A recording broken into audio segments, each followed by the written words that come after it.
is SARS-CoV-2. It belongs to the family of coronaviruses, named for the crown-like spikes on their surfaces.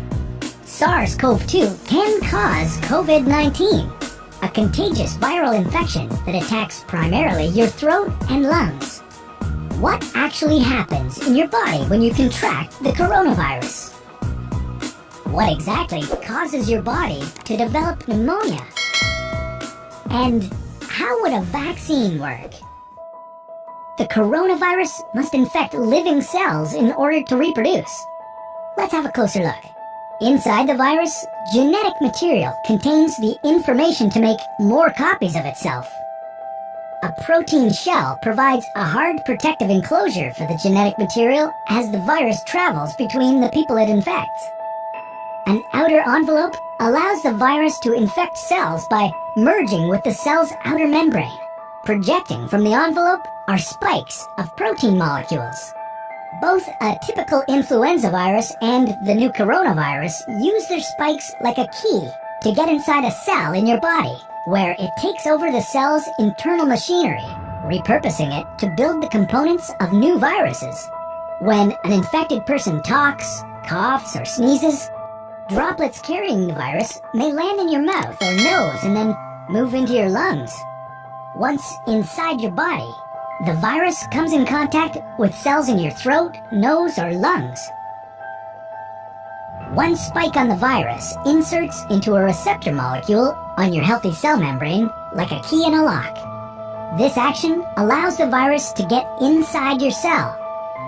A typical flu virus would travel inside a sac made from your cell membrane to your cell's nucleus that houses all its genetic material.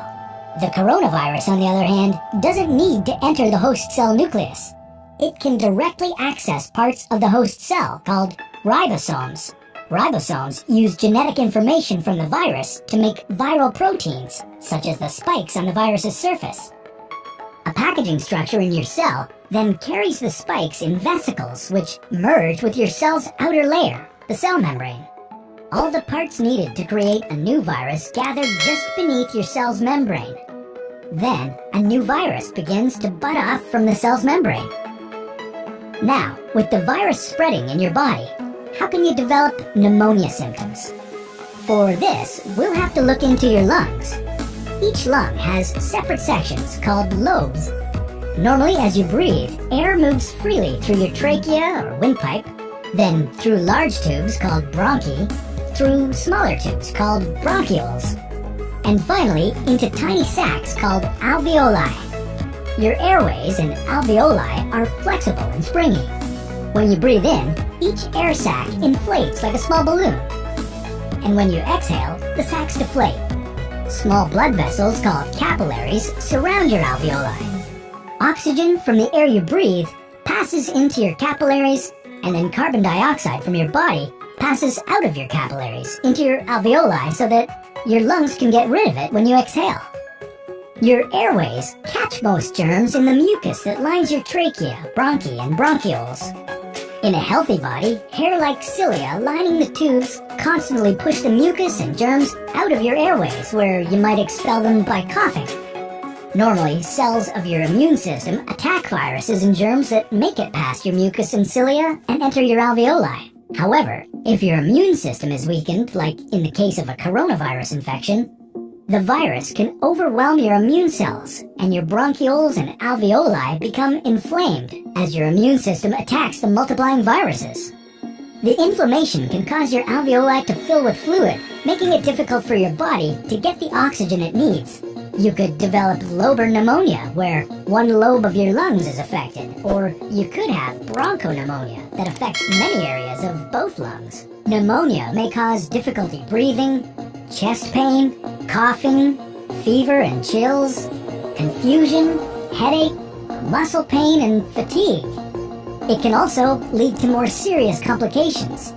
Respiratory failure occurs when your breathing becomes so difficult that you need a machine called a ventilator to help you breathe. These are the machines that save lives and that medical device companies currently ramp up production for.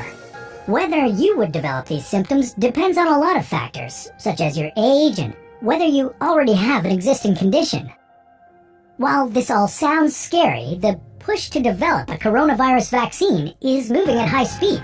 Studies of other coronaviruses led most researchers to assume that people who have recovered from a SARS-CoV-2 infection could be protected from reinfection for a period of time.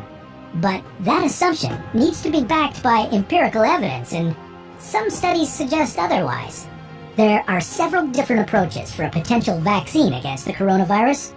The basic idea is that you would get a shot that contains faint versions of the virus. The vaccine would expose your body to a version of the virus that is too weak to cause infection, but just strong enough to stimulate an immune response. Within a few weeks, cells in your immune system would make markers called antibodies, which would be specific for only the coronavirus, or specifically its spike protein. Antibodies then attach to the virus and prevent it from attaching to your cells. Your immune system then responds to signals from the antibodies by consuming and destroying the clumps of viruses. If you then catch the real virus at a later stage, your body would recognize it and destroy it. In other words, your immune system is now primed. Collecting evidence on whether this will be possible, safe, and effective is part of what's taking researchers so long to develop a vaccine. It's a race against time to develop a vaccine amid a pandemic.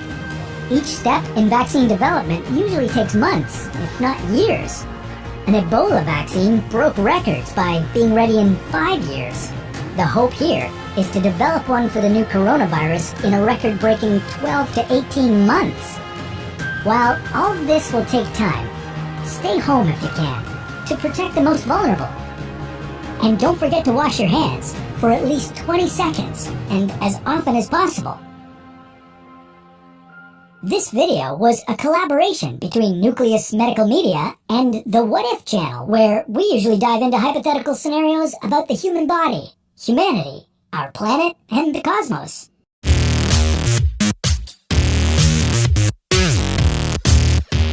Falar